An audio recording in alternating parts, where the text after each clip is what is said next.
नमस्कार, मी रेणुका बुलेटिनमध्ये तुमचं स्वागत आहे। सगळ्या बातम्या आपण बघणार आहोत, पण आत्ताच्या क्षणाची एक सगळ्यात महत्त्वाची बातमी आणि ती म्हणजे राष्ट्रपती पदाच्या उमेदवार द्रौपदी मुर्मू मातोश्रीवर जाणार नाहीत अशी आत्ताच्या क्षणाची बातमी कळतेय। शिवसेनेनं नुकताच त्यांना पाठिंबा जाहीर केला आणि त्यानंतर द्रौपदी मुर्मू या मातोश्रीवर जाणार अशी चर्चा सुरू होती, पण या शक्यतेला आता पूर्णविराम मिळालेला आहे। कारण आत्ताची जी माहिती कळतेय त्यानुसार राष्ट्रपती पदाच्या उमेदवार असलेल्या द्रौपदी मुर्मू या मातोश्रीवर जाणार नसल्याची माहिती आता समोर येतेय। त्याच्यामुळे आत्ताच्या घडीची एक सगळ्यात महत्त्वाची बातमी, मातोश्रीवर त्या जातील आणि पक्षप्रमुख उद्धव ठाकरे यांची त्या भेट घेतील। आणि आपल्याला माहिती आहे की जेव्हा राष्ट्रपती पदाच्या उमेदवार अशा रीतीनं मुंबई दौऱ्यावर आहेत आणि असं म्हटलं जात होतं की त्या मातोश्रीवर जातील, आणि पण तशी शक्यता का मावळली आहे याविषयीची आणखीन आपण माहिती घेणार आहोत। आमचे प्रतिनिधी तुषार रुपनवर आता आपल्या सोबत आहेत। तुषार, आत्ताच्या क्षणाची खूप महत्त्वाची बातमी म्हणावी लागेल, पण नेमकी कारणं काय समोर येत आहेत, काय चर्चा सध्या रंगतायत? श्वेता, आपण जर पाहिलं असेल दुपारी 2:30 वाजता राष्ट्रपती पदाच्या उमेदवार द्रौपदी मुर्मू आपल्याला मुंबईमध्ये दाखल होताना पाहायला मिळतात। त्यांच्या स्वागतासाठी मुख्यमंत्री उपमुख्यमंत्री यांच्यासहित सर्व आमदार उपस्थित राहणार आहेत। ज्या शिवसेनेच्या भूमिकेकडे गेल्या अनेक दिवसांपासून लक्ष लागलं होतं की शिवसेना राष्ट्रपती पदाच्या उमेदवार ज्या द्रौपदी मुर्मू आहेत त्यांना पाठिंबा देणार का, तर त्यांनी अखेर भूमिका जाहीर केली आणि त्यांनी द्रौपदी मुर्मू यांना पाठिंबा दिला। मात्र या पाठिंब्यानंतर अजून एक चर्चा सुरू झाली की द्रौपदी मुर्मू या मातोश्रीवरती जाऊन शिवसेना पक्षप्रमुख उद्धव ठाकरे यांची भेट घेणार अशी चर्चा गेल्या 48 तासांपासून या ठिकाणी सर्व ठिकाणी सुरू होती। मात्र आता आपल्याला जी माहिती मिळते त्या माहितीनुसार द्रौपदी मुर्मू या मातोश्रीवरती जाणार नाहीत। त्यांचं जे वेळापत्रक आहे त्या वेळापत्रकानुसार त्या थेट लीला हॉटेलमध्ये जातील। सर्व आमदार असतील, लोकप्रतिनिधी असतील, त्यांच्यासोबत ते संवाद साधताना पाहायला मिळणार आहेत। एक दिवसीय दौऱ्यावरती ज्या एनडीएच्या उमेदवार द्रौपदी मुर्मू ज्या मुंबईमध्ये आलेल्या आहेत त्या अनेक जणांच्या आपल्याला गाठीभेटी घेताना पाहायला मिळणार आहेत। मात्र यामधली प्रमुख भेट ठरणार होती ती अर्थात शिवसेना पक्षप्रमुख उद्धव ठाकरे यांची ही भेट ठरणार होती। मात्र आता त्या मातोश्रीवरती जाणार नाहीत हे स्पष्ट झालेलं आहे। त्या संदर्भात आपल्याला माहिती देखील मिळालेली आहे। यापूर्वीच आपण जर इतिहास पाहिला असेल तर एनडीएचे जे उमेदवार होते त्या प्रत्येक उमेदवाराची भेट आपल्याला या ठिकाणी मातोश्रीवरती या ठिकाणी ते उमेदवार घेताना पाहायला मिळत होते। मात्र हा पहिलाच असा प्रसंग असणार आहे ते राष्ट्रपती पदाचे उमेदवार आपल्याला या ठिकाणी मातोश्रीवरती जाताना पाहायला मिळणार आहेत। यापूर्वी आपण जर पाहिलं असेल तर प्रतिभाताई पाटील असतील, प्रणव मुखर्जी असतील, यासह विविध नेत्यांनी आपल्याला मान्यवरांनी मातोश्रीवरती जाऊन या ठिकाणी बाळासाहेब ठाकरेंची भेट घेताना पाहायला मिळाली होती। आणि आता देखील द्रौपदी मुर्मू यांना जो शिवसेनेच्या सर्व खासदारांनी पाठिंबा दिलेला आहे या संदर्भामध्ये ते स्वतः उद्धव ठाकरे यांना भेटतील अशी चर्चा सुरू होती। मात्र या चर्चेला आता पूर्वविराम मिळालेला आहे। द्रौपदी मुर्मू या उद्धव ठाकरेंना भेटणार नाहीत। त्यांच्या नियोजित वेळापत्रकानुसार द लीला हॉटेलमध्ये त्या सर्व लोकप्रतिनिधींशी चर्चा करणार आहेत। तुषार, म्हणजे अगदी एक महत्त्वाचा प्रश्न, कार्यक्रमाची व्यस्तता किंवा त्यांच्या आजच्या तालिकेमध्ये या कार्यक्रमाचा समावेश नाही असं काही कारण आहे? म्हणजे याविषयीची काही स्पष्टता होऊ शकली आहे?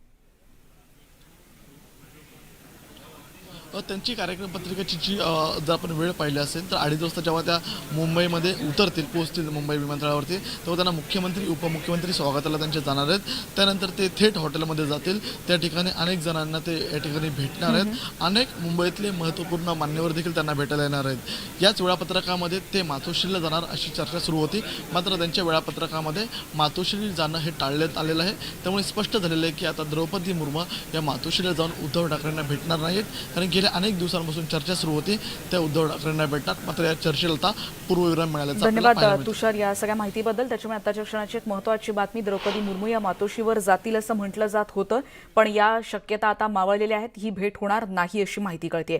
दरम्यान मुर्मूंना पाठिंबा ही राजकीय भूमिका नाही असं वक्तव्य संजय राऊत यांनी केलंय। तर आदिवासींप्रती असलेल्या भावनांमुळे मुर्मूंना पाठिंबा दिला असंही संजय राऊत यांनी आज सकाळी विधान केलंय। बघूयात नेमकं त्यांनी काय म्हटलं। शिवसेना पक्षप्रमुख उद्धव ठाकरे यांनी राष्ट्रपती पदाच्या उमेदवार द्रौपदी मुर्मू यांना शिवसेनेचं समर्थन दिलेलं आहे। याच्या मागे कोणताही राजकीय विचार नाही, राजकीय फायद्या तोट्याचं गणित नाही, निवडणुकांचं गणित नाही। द्रौपदी मुर्मू या आदिवासी समाजातून आलेल्या एक नेत्या आहेत ओडिशातल्या, आणि या देशामध्ये प्रथमच एक आदिवासी महिला अत्यंत मागास भागातून आलेल्या आहेत त्या एक आदिवासी महिला राष्ट्रपती होते। याच्यामुळे संपूर्ण देशामधलं एक वातावरण असं आहे की त्यांना समर्थन मिळावं। आणि पुढची बातमी आपण बघणार आहोत. राज्यात महापुरामुळे लॉकडाऊन सारखी परिस्थिती निर्माण झाली आणि अशा परिस्थितीत राज्य सरकार अस्तित्वात नाही, केवळ मुख्यमंत्री आणि उपमुख्यमंत्री म्हणजे सरकार होत नाही, असा हल्लाबोल संजय राऊत यांनी केलाय.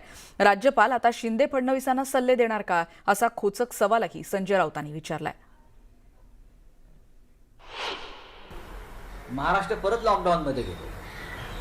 100च्या आसपास लोक महाराष्ट्रातील महापुरामध्ये वाहून गेले आहेत, मृत्यू पावले.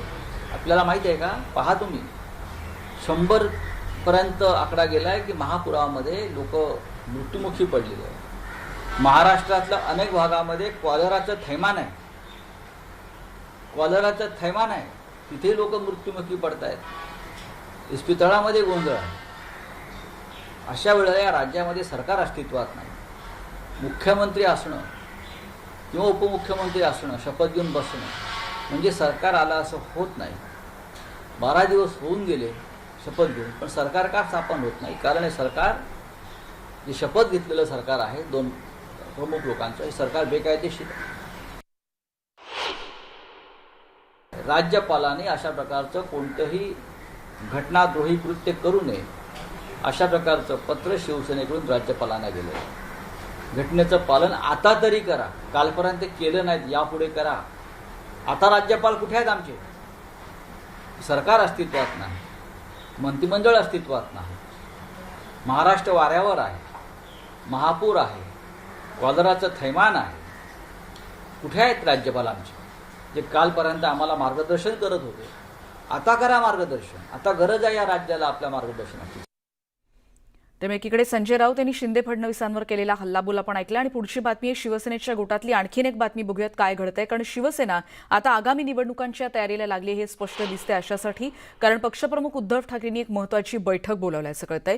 जिल्हा प्रमुख आणि पदाधिकाऱ्यांच्या बैठकीमध्ये मातोश्रीवर ही बैठक होणार असल्याचं कळतंय. आणि नगर परिषद आणि नगरपालिका निवडणुकांच्या तयारीसाठी ही बैठक बोलावल्याचं कळतंय. एकनाथ शिंदे यांनी पक्षाच्या 40 आमदारांसह बंडखोरी केल्यानंतरची ही पहिलीच निवडणूक आहे आणि त्यामुळे या निवडणुकीत शिवसेनेच्या अस्तित्वाची कसोटी असणार आहे, हे तर स्पष्ट आहे. आणि त्याच पार्श्वभूमीवर आता पक्षप्रमुख उद्धव ठाकरेंनी या बैठकीचं आयोजन केलेलं आहे. त्यामुळे जिल्हा प्रमुख आणि पदाधिकाऱ्यांची ही बैठक पार पडणार आहे. आणि आता बातमी आहे, राज्यात भाजप शिंदेंचं सरकार येताच निलेश राणे यांची भाषा बदलली असा सूर दिसतोय. कारण निलेश राणे यांनी मालवण नगरपालिकेला धडक देत मुख्याधिकाऱ्यांवर दादागिरी केल्याचं प्रकरण गाजतंय. मालवण शहराचे तुम्ही वाटोळं करून टाकलंय आणि आता राज्यात आमचं सरकार आहे, तुम्हाला महाराष्ट्राचं टोक दाखवू का? नगरपालिकेमार्फत ठराविक नगरसेवकांच्या मतदारसंघात गटारांची साफसफाई केली जाते, विविध विकासकामं केली जातात, पण भाजप नगरसेवकांच्या वॉर्डमध्ये जाणीवपूर्वक दुर्लक्ष केलं जातं, असं म्हणत निलेश राणे यांनी अधिकाऱ्यांना सुनावल्याची माहिती सध्या कळते. त्यामुळे विकास कामांच्या मुद्द्यावरून हे प्रकरण सध्या गाजतंय. कुठल्या पक्षाचे सीओ आहात आपण? शासनाचा माणूस आहे, वागताय कसे?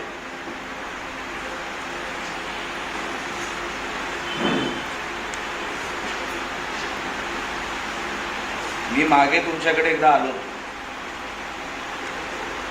त्या भाजी मार्केटच्या एका दुकानाबद्दल तुमच्याकडे तक्रार केली होती. तिकडे बिअर शॉप चालू आहे, त्याच्याबद्दल तुम्ही काय कारवाई केली? महोत्सव घेता, तुम्हाला काय उत्तर द्यायचं आहे? काय बोलण्यासारखं तुमच्याकडे?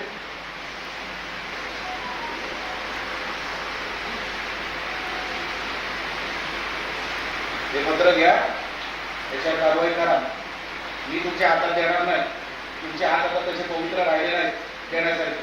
टेबलवरून उचला मी निघाल्यानंतर, त्याच्यावर कारवाई करा. शहराच्या चांगल्यासाठी आहे, याच्यामध्ये निलेश राणेचं एकही काम नाही. आणि शहराची कामं करा. हा विषय मी टेबलवर ठेवून जातोय, हे विषय झाले पाहिजे, कळलं ना? करावंच लागेल. आता तुमच्याकडे पर्याय नाही, पर्याय संपवणार तुमचे सगळे, जरी कामं झाली नाही तर, लक्षात ठेवा. आणि कोकणातून आता जाऊयात पाऊसपणाच्या बातम्या बघण्यासाठी जाऊयात. पुढची बातमी आहे कोल्हापुरातली, कारण कोल्हापूर जिल्ह्याला ऑरेंज अलर्ट देण्यात आलाय. जिल्ह्यामध्ये पावसाचा जोर कायम आहे आणि त्यामुळे पंचगंगा नदीची इशारा पातळीकडे वाटचाल सुरू आहे. जिल्ह्यातले 59 बंधारे पाण्याखाली गेलेत आणि पंचगंगेची इशारा पातळी 39 फूट आहे आणि ती सध्या 39 फुटांच्या वर वाहते आहे. त्यामुळे कोल्हापुरातली एक महत्त्वाची बातमी, कारण कोल्हापूर जिल्ह्यात आज ऑरेंज अलर्ट देण्यात आलेला आहे आणि पंचगंगा नदीची संथ गतीनं आता इशारा पातळीकडे वाटचाल झालेली, कारण ती त्या पातळीच्या पलीकडे जाऊन वाहते आणि त्याच्यामुळे गावाकडच्या बातम्यांमधली एक सगळ्यात महत्त्वाची बातमी कोल्हापुरातली, कारण पावसाचा जोर कायम आहे आणि पंचगंगा नदीची इशारा पातळी 39 फूट आहे आणि ती सध्या त्यावरून वाहते आहे. त्यामुळे कोल्हापुरातल्या नद्यांच्या पाणी पातळीत वाढ होताना दिसते.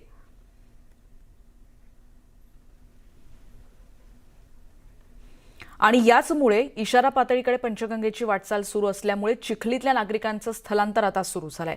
गेल्या वर्षी अचानक पाणी वाढलं होतं आणि नागरिकांचं प्रचंड नुकसान झालेलं होतं. त्यामुळे आत्ताच नागरिकांनी स्थलांतराला सुरुवात केलेली आहे. आणि या संदर्भातला आढावा बघूयात.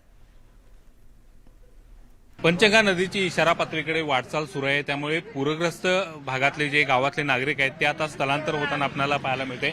या ठिकाणी पाहू शकता प्रयाग चिखली इथल्या गावकऱ्यांनी आपलं आता स्थलांतर आहे ते सुरू केलेलं आहे. पंचगंगा नदी सध्या पंचगंगा नदीचं पाणी आणखीन 2 फूट वाढलं तर या गावामध्ये पाणी येऊ शकतं, इशारा पातळी पंचगंगा गाठू शकते. तत्पूर्वी हे सगळे नागरिक आहेत ते आता स्थलांतर करताना आपल्याला पाहायला मिळतात. घरातलं सगळं साहित्य, प्रापंचिक साहित्य आहे ते हलवत आहेत आणि ते इथून दुसऱ्या स्थानी आहे ते स्थलांतर या ठिकाणी होणार आहेत. एकूणच पाहायला गेलं तर पूरस्थितीचा धसका आहे तो आता सगळ्या इथल्या नागरिकांनी घेतल्याचं पाहायला मिळतं आणि त्यामुळे हे सगळे नागरिक आहेत ते आता स्थलांतर करत आहेत. तुम्ही कुठल्या गावी जाणार आहात इथं स्थलांतर करून? सोनतळीला जाणार आहे. अजून पाणी वाढायचंय, 2 फूट पाणी पातळी कमी आहे तरीच तुम्ही आता बाहेर पडताय.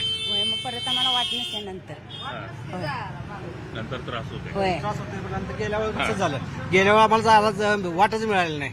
पण निम्मार्ध आमचं साहित्य इथंच राहिलं, निम्मार्ध साहित्य बादच झालं आमचं. नाही नुकसान झालं गेल्या वर्षी. त्यामुळे यावेळी ह्या वेळेस लवकर त्यासाठी निघालोय. आता कोण कोण या घरातनं बाहेर पडतात? आम्ही सगळेच आता घर आमचं कुटुंबच निघालोय. आम्ही लहान मुलं लहान सगळे. मुलं सगळे जनावर घालीत काल, आज निघालोय आम्ही. अजून गावातली काही लोक बाहेर पडतात. आहेत पडायला अजून जवळजवळ 50% माणसं अजून आहेत. आता पण आज पडणार. याचा पाऊस पाणी कमी आहे म्हणताना अजून गेलेलं नाही, पण संध्याकाळपर्यंत जातील. नक्कीच तर या ठिकाणी पाहायला गेलं तर लोक आता स्थलांतरित करताना पाहायला मिळत आहेत. गेल्या वर्षी पाणी अचानक वाढलं आणि इथल्या नागरिकांना स्थलांतरित लवकर होता आलं नाही, त्यामुळे मोठ्या प्रमाणात प्रापंचिक साहित्याचं नुकसान झालं आणि त्यामुळे इथले सगळे नागरिक आता स्थलांतर करताना पाहायला मिळतात. या सगळ्या भागामध्ये आहेत ते पूरस्थिती निर्माण होते, घरामध्ये पाणी शिरतं आणि त्यामुळे हे सगळे नागरिक आहेत ते आता या ठिकाणी बाहेर पडताना पाहायला मिळतात, स्थलांतर होताना पाहायला मिळतात. एकूणच पाहायला गेलं तर मोठ्या प्रमाणात या गावाला पुराच्या पाण्याचा वेढा बसतो आणि त्यामुळे मोठं नुकसान होतं. हे नुकसान टाळण्यासाठी जनावरं अगोदरच आहेत इथल्या नागरिकांनी बाहेर नेलेले आहेत. शिवाय आता प्रापंचिक साहित्य घेऊन कुटुंबासह इथले नागरिक आता स्थलांतर होताना पाहायला मिळत आहे. व्हिडिओ जर्नलिस्ट संदीप पाटीलसह ज्ञानेश्वर साळुके, न्यूज 18 लोकमत, कोल्हापूर. कोल्हापुरातला आढावा आपण घेतला. आता जाऊयात नाशिकला, कारण गंगापूर धरणातून हजारो क्युसेक वेगानं पाण्याचा विसर्ग गोदावरी नदीपात्रात केला जातोय आणि अतिउत्साही नागरिक पाण्याच्या प्रवाहात जवळ जाऊन सेल्फी काढत असल्यानं आपल्याला पाहायला मिळते आणि जीव ते धोक्यात घालतायत आणि असं कृत्य करू नका असं आवाहन न्यूज 18 लोकमतकडून केलं जात आहे. होळकर पुलाखाली असलेल्या पायऱ्यांवर अनेक जण आपल्या लहान मुलांना घेऊन इथे जाताना दिसत आहेत.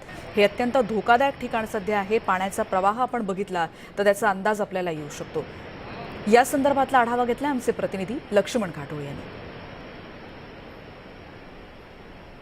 गेल्या 4 दिवसांपासून नाशिक शहरामध्ये संततधार पाऊस सुरू आहे आणि त्यामुळे नाशिकच्या गंगापूर धरणातनं 850 क्युसेक्स इतक्या मोठ्या प्रमाणात पाण्याचा विसर्ग गोदावरी नदीपात्रात केला जातोय. त्यामुळे गोदावरी नदीनं रौद्ररूप धारण केलेलं आहे. दृश्यांमध्ये जर आपण बघितलं तर गोदावरी नदीचं हे रौद्ररूप पाहायला मिळतंय. मात्र असं असलं तरी अनेक नागरिक जे आहेत ते अशा प्रकारे सेल्फी काढण्यासाठी आणि फोटो काढण्यासाठी आपला जीव धोक्यात घालून या ठिकाणी वावरताना आपल्याला पाहायला मिळतं. ज्या ठिकाणी नागरिकांना मज्जाव करण्यात आलेला आहे, या ठिकाणी नागरिकांना परवानगी देण्यात आलेली नाही, अशा ठिकाणी येऊन लोक स्वतःचा जीव धोक्यात घालून सेल्फी काढण्यासाठी, व्हिडिओ काढण्यासाठी, फोटो काढण्यासाठी नदीपात्रात उतरताय. शाळकरी मुलं देखील आपल्याला दृश्यांमध्ये पाहायला मिळतात. तर काही पालक आपल्या लहान मुलांना घेऊन या ठिकाणी गोदावरी नदीच्या पात्रामध्ये जाण्याचा प्रयत्न करताय. मात्र ज्या पोलीस प्रशासनावर, जलसंपदा विभागावरती या सगळ्यांना रोखण्याची जबाबदारी आहे, त्याचे एकही अधिकारी कर्मचारी या ठिकाणी पाहायला मिळत नाहीये. त्यामुळे जर एखाद्या पर्यटकाचा, एखाद्या नागरिकाचा फोटो काढताना, सेल्फी काढताना तोल जाऊन जर पाण्यामध्ये जीव गेला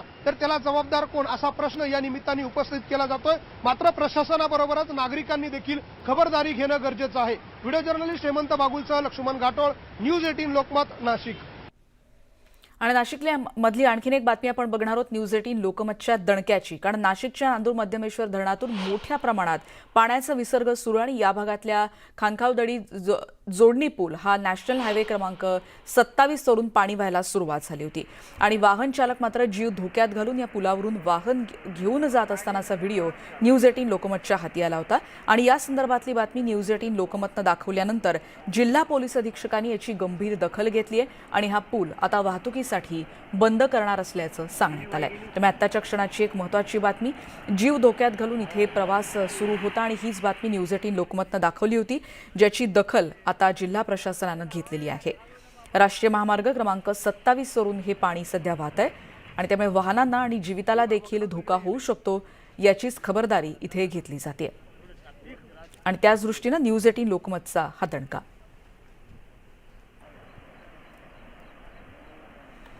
आणि त्या सवयत औरंगाबादमध्ये, कारण औरंगाबादमध्ये गेल्या 2 दिवसांपासून पावसाची संततधार सुरू आहे. गेल्या 24 तासात 49 मिलीमीटर पावसाची नोंद झाली आहे आणि वेरूळ परिसरातली ही दृश्य सध्या आपण बघतोय. इथेही जोरदार पाऊस झालाय. त्यामुळे जगप्रसिद्ध वेरूळ लेण्यांवरचा हंगामी धबधबा आता असा प्रवाहित झालाय. हा धबधबा खूप जोरात पाऊस असेल आणि तो सतत राहिला तरच प्रवाहित होतो. त्यामुळे धबधबा पाहण्यासाठी पर्यटकांची गर्दी होते. त्यामुळे औरंगाबादमधली ही दृश्य सध्या आपण बघतोय, वेरूळ लेण्यांमधली ही सुंदर दृश्य.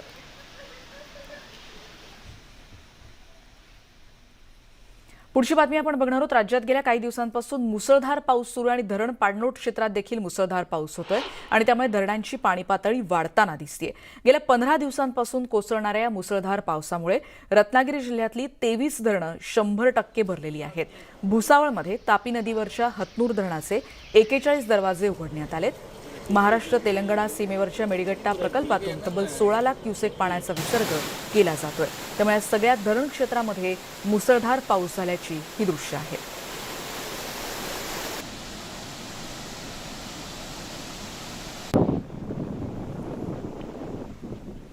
आणि पाऊस पाण्याच्या बातमीमधली आता पुढची बातमी आहे. पालघरमधली इथे पावसाची संततधार सुरू आणि नदी नाले ओसंडून वाहत आहेत. अनेक ठिकाणी सखल भागात पाणी साचायला सुरुवात झाली आहे. धरण क्षेत्रात चांगला पाऊस झालाय. धरणांची पाणी पातळी वाढली आहे. सूर्या प्रकल्पाच्या धामणी धरणामध्ये आता ते धरण 80% भरलंय. त्यामुळे धरणातून 48,000 क्युसेक पाण्याचा विसर्ग सूर्या नदीत केला जातोय. जिल्हा प्रशासनाकडून सूर्या नदीच्या तीरावर वसलेल्या सगळ्याच गावांना त्यामुळे सतर्कतेचा इशारा देण्यात आलाय.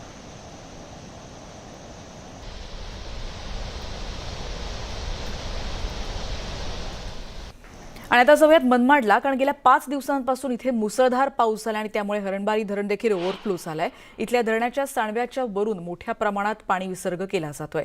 नदीला त्यामुळे पूर आलाय आणि नदीकाठच्या गावांना त्यामुळे सतर्कतेचा इशारा देण्यात आलाय. मनमाडमधली ही दृश्य आपण बघतोय.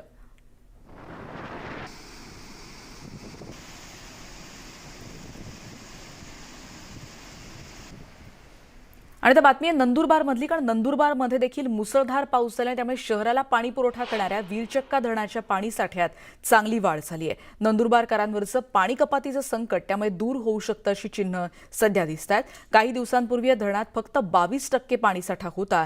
2 दिवसाआड पाणी पुरवठा करण्याचा निर्णय त्यामुळे या भागात घेण्यात आला होता.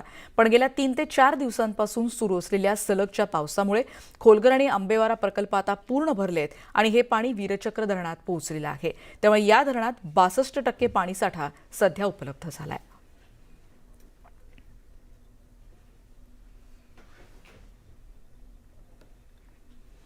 आणि आता आपण जाणार आहोत चंद्रपूरमध्ये, कारण विसापूरमधल्या पुराच्या पाण्यात अडकलेल्या नागरिकांची सुटका करण्यात आली आहे. वर्धा नदीजवळ पुलाचं बांधकाम सामान काढत असताना नदीचं पाणी चौफेर आलं आणि त्यामुळे हे सगळे कामगार त्यात अडकले होते. ग्रामस्थांनी या सर्वांची सुखरूपपणे सुटका केली आहे. तब्बल 6 जण इथे अडकले होते. चंद्रपूरमधली बातमी आपण बघतोय. विसापूर शिवारातल्या कोलगाव वर्धा नदीजवळ पुलाचं काम सुरू होतं आणि एमबी गारपुरे पुणे या कंपनीचा नदीजवळ कॅम्प आहे आणि या ठिकाणी हे सगळे कर्मचारी काम करत होते. पण इथे सामानाचं जेव्हा काम सुरू होतं या इथे पण तेव्हा नदीचं पाणी चौफेर आलं आणि त्याच्यामुळे हे सगळे कर्मचारी तिथे अडकले होते. पण सगळ्यात सुदैवाची बातमी ही म्हणायला हवी की पुराच्या पाण्यात अडकलेल्या या सगळ्यांची सुखरूपपणे सुटका करण्यात आली आहे. अधिक माहिती घेणार आहोत. हैदर शेख आमचे प्रतिनिधी हे चंद्रपुरातून आता आपल्या सोबत आहेत. चंद्रपूरमधली सद्यस्थिती काय जाणून घेऊयात. हैदर, काय आताची माहिती मिळतेय, कशा रीतीने हे महत्त्वाचं बचाव कार्य करण्यात आलं? चंद्रपुरात जी आहे ते पुराची परिस्थिती आता थोडी फार आटोक्यात येण्याची शक्यता आहे, कारण धरणाचे दरवाजे आहेत ते सध्या अर्ध्या मीटरने पुन्हा खाली केलेले आहेत आणि सध्या 1 मीटर दार जे आहे ते उघडलेले आहे. याचप्रमाणे आता खूप ठिकाणी जे आहेत सखल भागात पाणी शिरलेलं आहे आणि त्याच्यामुळे खूप लोक जे आहेत ते फसलेले आहेत. त्यांना बचाव कार्य सकाळपासूनच सुरू आहे, काल रात्रीपासून सुरू आहे आणि अशाच एका ठिकाणी एक लोक जे अडकले होते त्यांना सुखरूप रेस्क्यू टीमने बाहेर काढलेलं आहे आणि त्यांना एक सुरक्षित ठिकाणी पोहोचवलेलं आहे. धन्यवाद हैदर, या सगळ्या माहितीबद्दल. आपण बघतोय की या सगळ्या कर्मचाऱ्यांची सुखरूपपणे आता सुटका करण्यात आली आहे.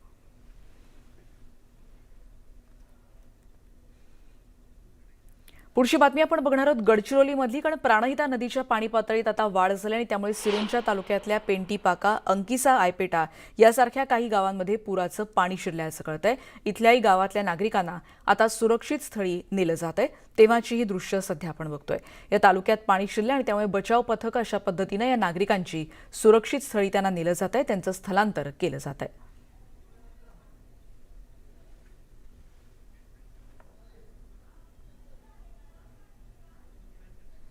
आणि त्यासोबत परभणीमध्ये, कारण संततधार पाऊस इथे देखील पडतोय, नदी आणि नाल्यांना मोठ्या प्रमाणात पूर आला आणि त्यामुळे शेतीचं प्रचंड नुकसान होत आहे.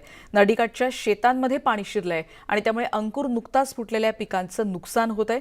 परभणीतल्या शेतकऱ्यांचं काही प्रमाणात नुकसान झालेलं आपण या दृश्यांमध्ये बघतोय. इथे देखील जोरदार पाऊस झालाय.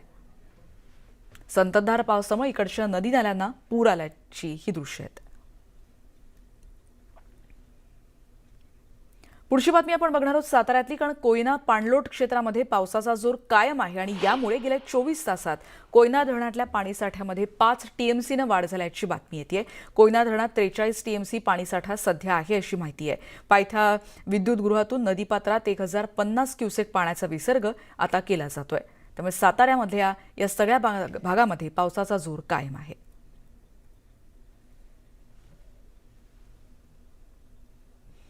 जाऊयात यवतमाळला. शहराला पाणी पुरवठा करणारं निळोणा धरण आता ओव्हरफ्लो झालं आणि त्यामुळे यवतमाळकरांची पाण्याची चिंता मिटली आहे. सलगच्या मुसळधार पावसामुळे हे धरण आता ओव्हरफ्लो झालंय. यवतमाळवासियांसाठी ही एक आनंदाची बातमी.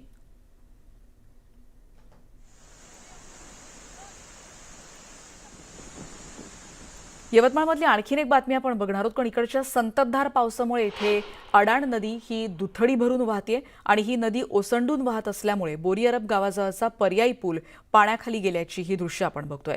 यवतमाळ दारव्हा महामार्ग त्यामुळे वाहतुकीसाठी बंद करावा लागला आहे. आताची दृश्य आहेत.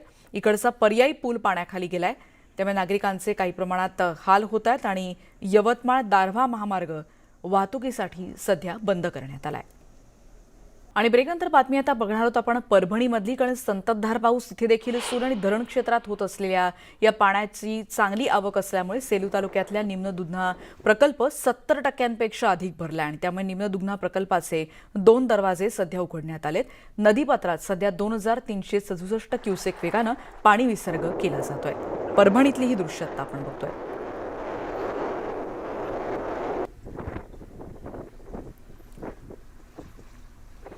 चंद्रपुरातली पूरस्थिती गंभीर झाली आहे, कारण इरई धरणाचे सगळे दरवाजे उघडण्यात आले, त्यामुळे इरई नदीमध्ये मोठ्या प्रमाणात विसर्ग केला जातोय. इरई नदीकाठच्या परिसरात 5 फूट पाणी शिरलंय. महानगरपालिकेच्या पथकानं रात्रभर बचाव कार्य तिथे केलंय आणि शेकडो नागरिकांना त्यांनी सुरक्षित स्थळी नेलेलं आहे. चंद्रपुरातली ही दृश्य आपण बघतोय.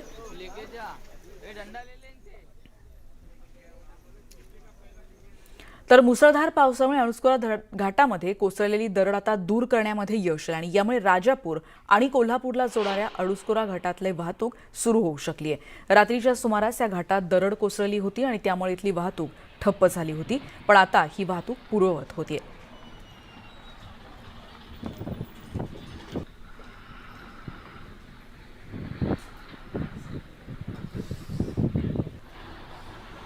पुढची बातमी आपण बघणार आहोत मावळमधली, कारण पावसानं इथे देखील दमदार हजेरी लावली आणि त्यामुळे काही ठिकाणी रस्त्यावर पाणी साचलंय. आंदर मावळमधल्या कांबरे गावात ओढ्याचं पाणी रस्त्यावर व्हायला सुरुवात झाली आहे. अनेक गावांचा त्यामुळे संपर्क तुटलाय. ग्रामस्थांना कामानिमित्तानं बाहेर पडणं देखील त्यामुळे अवघड झालंय. पोलीस ध्वनिक्षेपकावरून नागरिकांना घरीच राहण्याचं आवाहन इथे करतायत. मावळमधली ही दृश्य आता आपण पाहतो आहोत.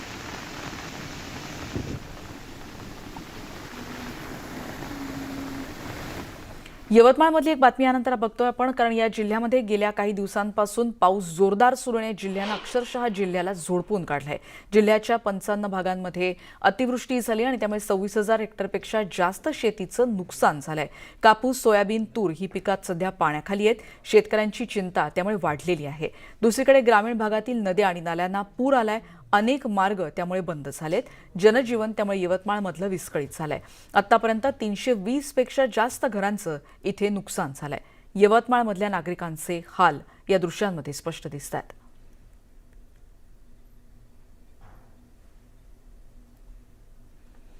आणि आता पुढची बातमी आपण बघणार आहोत. कसबा बीड इथल्या भोगावती नदीला पूर आला आणि बंधाऱ्यावर पाणी पोचले आणि अशात पाण्यातून धोकादायकरित्या नागरिकांची ये-जा सुरू आहे. नेमकं काय घडतंय हेच जाणार आहोत. आमचे प्रतिनिधी ज्ञानेश्वर साळुंखे आता आपल्या सोबत आहेत. ज्ञानेश्वर, सध्याची काय स्थिती? काही वेळापूर्वी आपण बघितलं काही भागातल्या नागरिकांनी स्थलांतराला सुरुवात केली होती. तुम्ही आता कोणत्या भागात आहात आणि कशामुळे इथे परिस्थिती नेमकी काय आहे? नेमकं काय घडतंय या भागामध्ये? कोल्हापूरमध्ये पावसाची संततधार कायम आहे आणि भोगावती नदीला सुद्धा पूर आलेला आहे. मी या भोगावती नदीतल्या कसबा बीड या बंधाऱ्यावरती आहे आणि हा बंधारा आहे तो पूर्णपणे पाण्याखाली गेलेला आहे. मात्र याच बंधाऱ्यावरून नागरिकांची आणि गाड्यांची धोकादायकरित्या ये-जा या ठिकाणी सुरू असल्याचं आपल्याला दिसून येते. खरं तर आतापर्यंत कोल्हापूर जिल्ह्यातले 59 बंधारे आहेत ते पाण्याखाली गेलेले आहेत. ते बंधारे पाण्याखाली जात असताना त्या ठिकाणची वाहतूक आहे ती पोलीस प्रशासनानं थांबवली. मात्र या बंधाऱ्यावरची स्थिती वेगळी आपल्याला पाहायला मिळते, कारण इथं कोणत्याही पद्धतीची वाहतूक रोखली गेलेली नाही किंवा तशा पद्धतीचा बंदोबस्त सुद्धा या ठिकाणी आपल्याला दिसून येत नाही. त्यामुळे नागरिकांची धोकादायकरित्या वाहतूक या सगळ्या पाण्यातून सुरू असल्याचं पाहायला मिळते.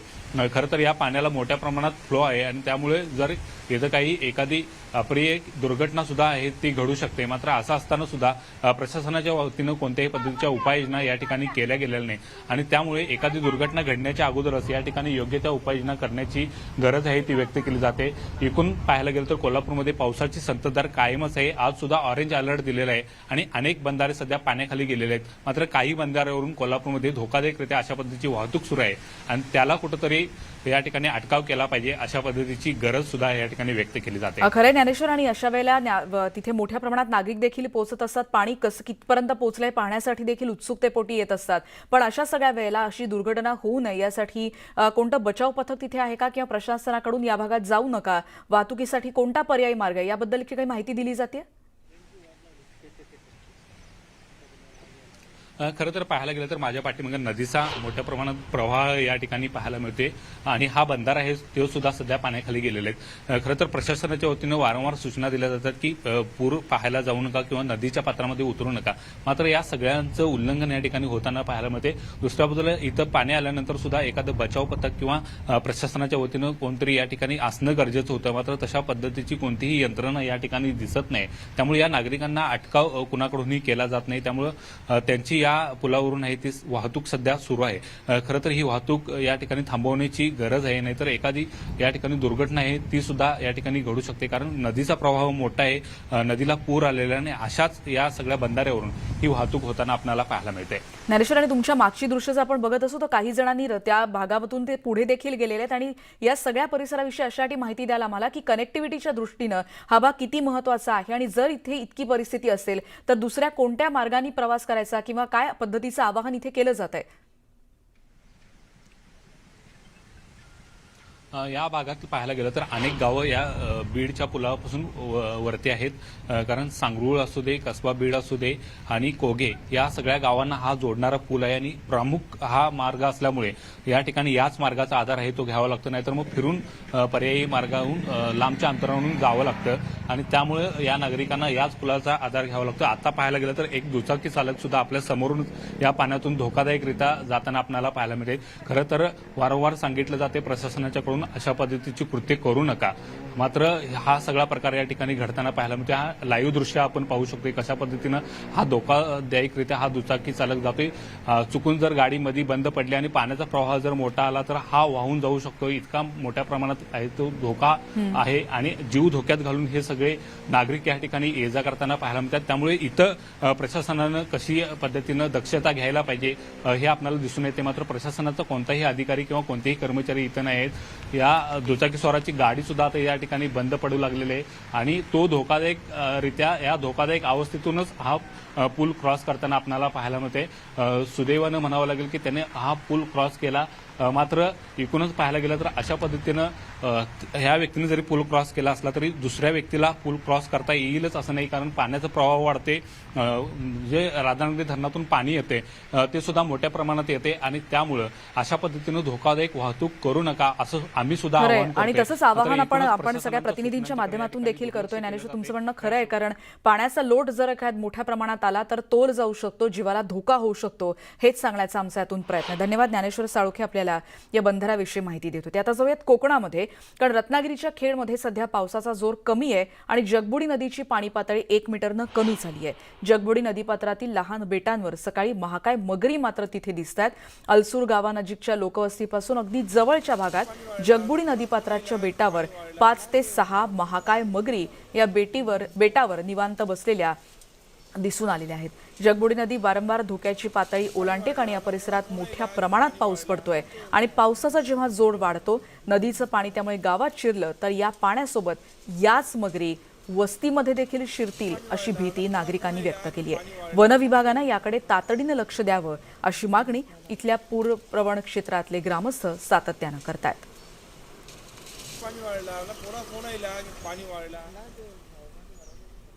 आणि कोकणानंतर जाऊयात आता वाशिममध्ये, कारण मानोरा, मंगरुळपीर आणि वाशिम धनज या सगळ्या भागामध्ये पावसानं जोरदार हजेरी लावली आहे. नदी नाल्यांना इथे पूर आलाय. मानोरामध्ये सखल भागात पाणी साचलंय. नागरिकांना त्यामुळे प्रचंड गैरसोयींना सहन करावं लागतंय. पावसाचा जोर आणखी वाढला तर इथे पूरस्थिती गंभीर होईल अशी शक्यता देखील व्यक्त केली जाते. इथलं प्रशासनही अलर्ट मोडवर आहे.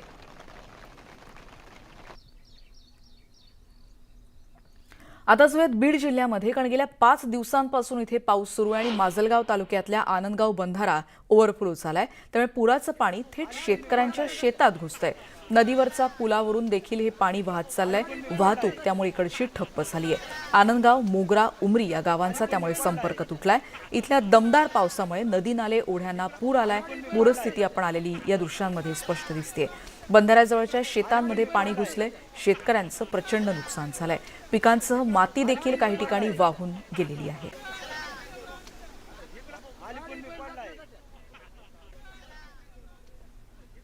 आणि आता जवळ जळगावमध्ये, कारण जिल्ह्यातल्या हतनूर धरणाचे सर्व 41 दरवाजे पूर्णपणे उघडण्यात आलेत. हतनूर धरणातून तापी नदी पात्रात 1,31,488 क्युसेक पाण्याचा विसर्ग केला जातोय. हतनूर धरणाच्या पाणलोट क्षेत्रामध्ये तसंच विदर्भ आणि मध्य प्रदेशात सुरू असलेल्या मुसळधार पावसामुळे हतनूर या धरणाचे सगळे म्हणजे 41 दरवाजे उघडण्यात आलेत. या धरणातून मोठ्या प्रमाणात पाणी विसर्ग होतोय. तापी नदीला त्यामुळे पूर आलाय आणि नदीकाठच्या गावांना प्रशासनाच्या वतीनं सतर्कतेचा इशाराही देण्यात आलाय.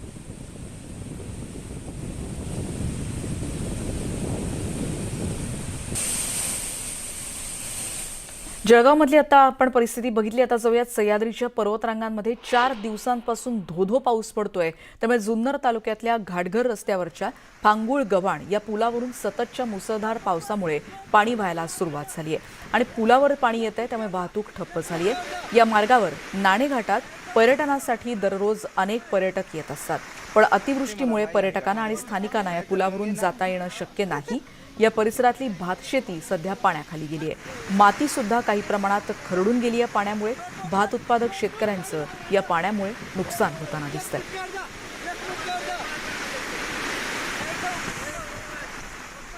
आणि त्या जाऊयात गुजरातमध्ये, कारण मुसळधार पावसानं गुजरातमधली परिस्थिती गंभीर होत चालली आहे. जोरदार पावसामुळे नर्मदा परिसरातील एका फर्निचरच्या शोरूममध्ये देखील पाणी शिरलंय. दुकानातल्या फर्निचरचं तर नुकसान झालंच आहे.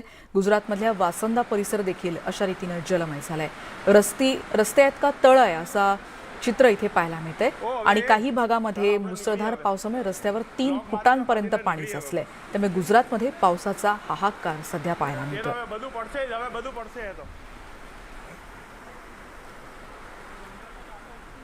आणि गुजरातमधल्या याच मुसळधार पावसामुळे तिथे नदीला पूर आलाय आणि बारडोळीतल्या महुआ परिसर त्यामुळे जलमय झालाय.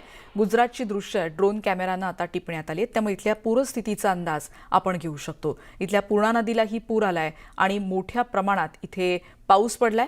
त्यामुळे महुआ परिसर अशा रीतीनं जलमय झालेला आपण ड्रोनच्या माध्यमातून पाहतोय.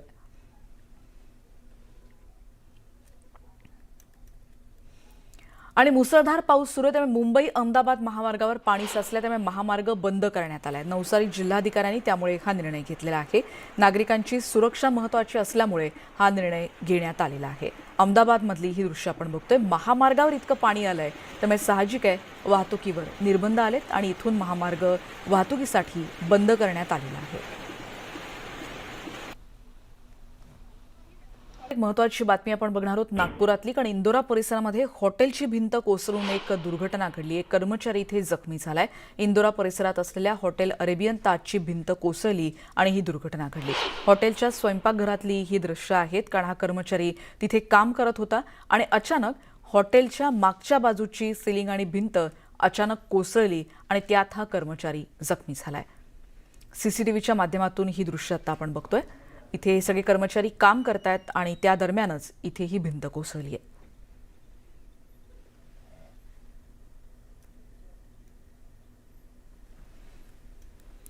डोंबिवलीतली एक महत्त्वाची बातमी आपण बघतोय, कारण इथे धक्कादायक घटना समोर आली. डोंबिवली स्थानकाजवळच्या एस.के. पाटील चौक परिसरात वाहतूक पोलीस हवालदारानं आपलं कर्तव्य बजावत असताना एका गाडी चालकानं त्याला फरफटत नेलंय आणि सीसीटीव्हीच्या माध्यमातून ही घटना आपण बघतोय. कारण या कार चालकानं एका रिक्षा चालकाला देखील धडक दिली आहे आणि हा रिक्षा चालक यामध्ये जखमी झाल्याचं कळतंय. यामध्ये पोलीस हवालदाराच्या हातापायाला देखील दुखापत झाली आहे. गाडी चालकावर रामनगर पोलीस ठाण्यात गुन्ह्याची नोंद करण्यात आली आहे. डोंबिवलीतला हा धक्कादायक प्रकार.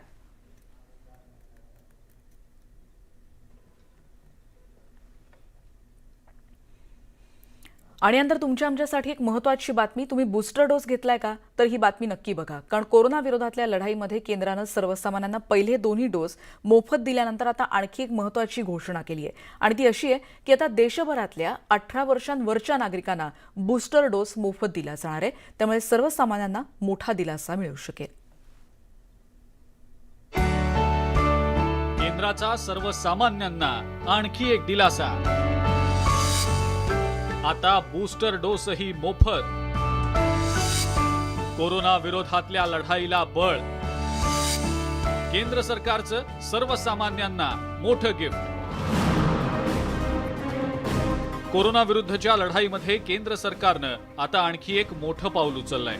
केंद्रानं देशभरातल्या 18 वर्षांवरील सर्वसामान्यांसाठी एक मोठा निर्णय घेतलाय.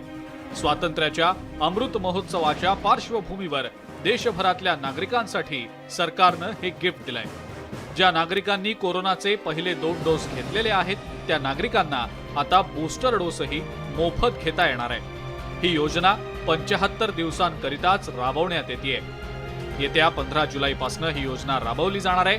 केंद्रीय मंत्री अनुराग ठाकूर यांनी ही घोषणा केली आहे. 60 साल से ऊपर की उम्र वालों के लिए और फ्रंटलाइन वर्कर्स के लिए, कोविड वॉरियर्स के लिए फ्री में था. 60 साल से उम्र से ज़्यादा वालों के लिए भी मुफ्त में था.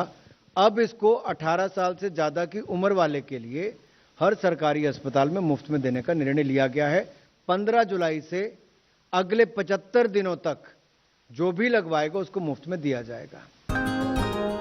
सर्वसामान्यांना आता मोफत बूस्टर डोस दिले जाणार आहेत. 18 वर्षांवरच्या नागरिकांना मोठा दिलासा आहे. 75 दिवसांकरता केंद्र सरकार ही योजना राबवणार आहे. 15 जुलैपासून ही योजना राबवली जाणार आहे. दुसरी लस आणि बूस्टर डोस मधलं अंतर सुद्धा आता घटवण्यात आलंय. आता 9 ऐवजी 6 महिन्यांचंच अंतर असेल. देशभरात आतापर्यंत 199 कोटी कोरोना प्रतिबंधक लसी दिल्या गेल्या आहेत. तसंच 18 ते 59 वर्षांमधल्या 77 कोटी नागरिकांपैकी फक्त 1% लोकांनी बूस्टर डोस घेतलाय. तर 60 वर्षांवरील 16 कोटी नागरिक आणि आरोग्य कर्मचाऱ्यांपैकी 26% लोकांनी बूस्टर डोस घेतलाय. कोरोनाच्या वाढत्या रुग्णांच्या संख्येविरोधातला लढा आता आणखी तीव्र करण्यासाठी केंद्र सरकारनं उचललेलं हे पाऊल निश्चितच स्वागतार्ह आहे. Bureau report, news 18 Lokmat. आणि पुढची बातमी आपण बघणार आहोत. भारत 2023 मध्ये जगातला सर्वाधिक लोकसंख्येचा देश म्हणून ओळखला जाऊ शकतो. संयुक्त राष्ट्रांच्या जागतिक लोकसंख्या अहवालामध्ये ही शक्यता वर्तवण्यात आली आहे.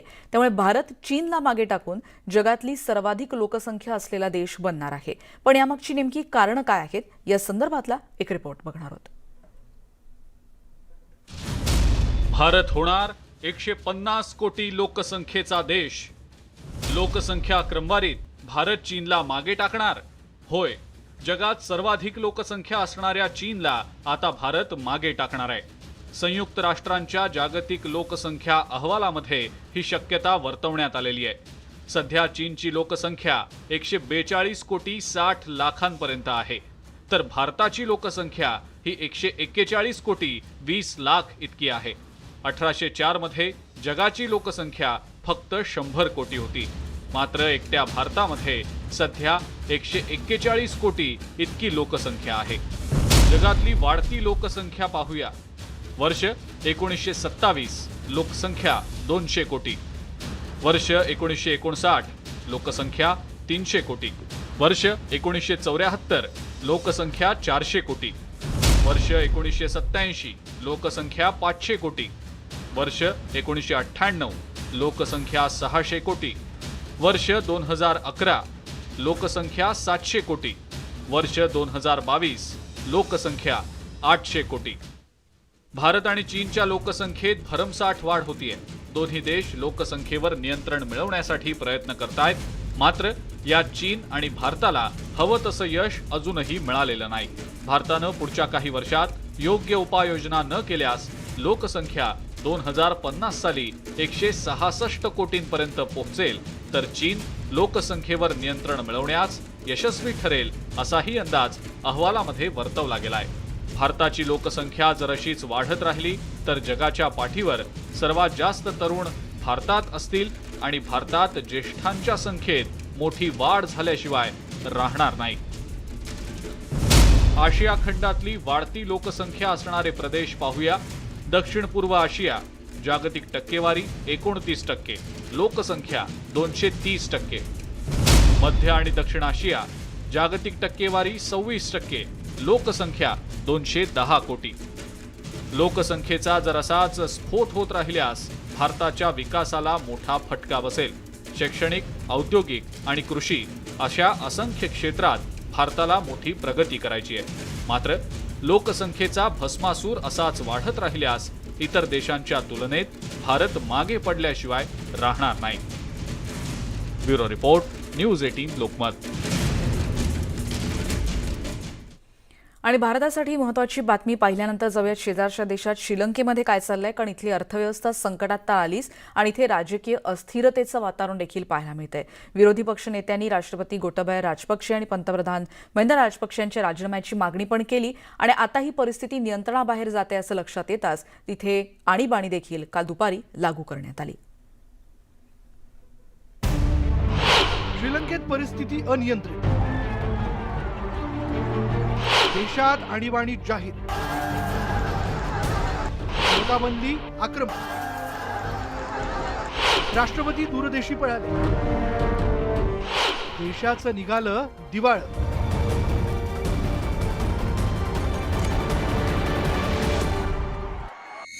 पण एकेकाळी सोन्याची लंका अशी ओळख असलेल्या देशाची आज पार वाताहत झाली.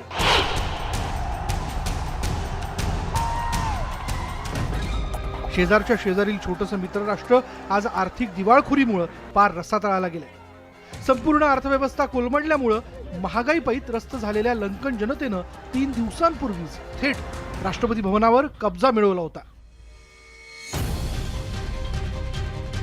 आणि ही दृश्य साऱ्या जगानं याची देही याची डोळा पाहिली. श्रीलंकेची अर्थव्यवस्था संकटात आल्यानंतर देशभरात राजकीय अस्थिरतेचं वातावरण निर्माण झालं. देशभरात राजपक्षे सरकार विरोधात आंदोलनं करण्यात आली.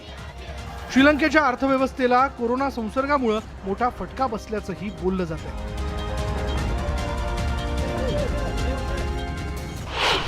आणीबाणीची कारणं जर जाणून घ्यायची झाली तर पर्यटन बंद झाल्यानं आर्थिक झळ बसली. घेतलेल्या कर्जाची परतफेड करणं श्रीलंकेकडनं थांबलं. 7 अब्ज अमेरिकन डॉलर्स कर्जाचं ओझं श्रीलंकन सरकारवर झालं. 2026 पर्यंत 25 अब्ज डॉलर्स फेडायचे. लंकेकडे केवळ 1 अब्ज अमेरिकन डॉलर्स. श्रीलंकेतील सामान्य जनतेनं आर्थिक संकटाला राजपक्षे कुटुंबाला जबाबदार धरलंय. आजही श्रीलंकेत लोकांची निदर्शनं सुरूच आहेत. हजारोंच्या संख्येनं लोक रस्त्यावर उतरून गोंधळ घालतात. तर राष्ट्रपती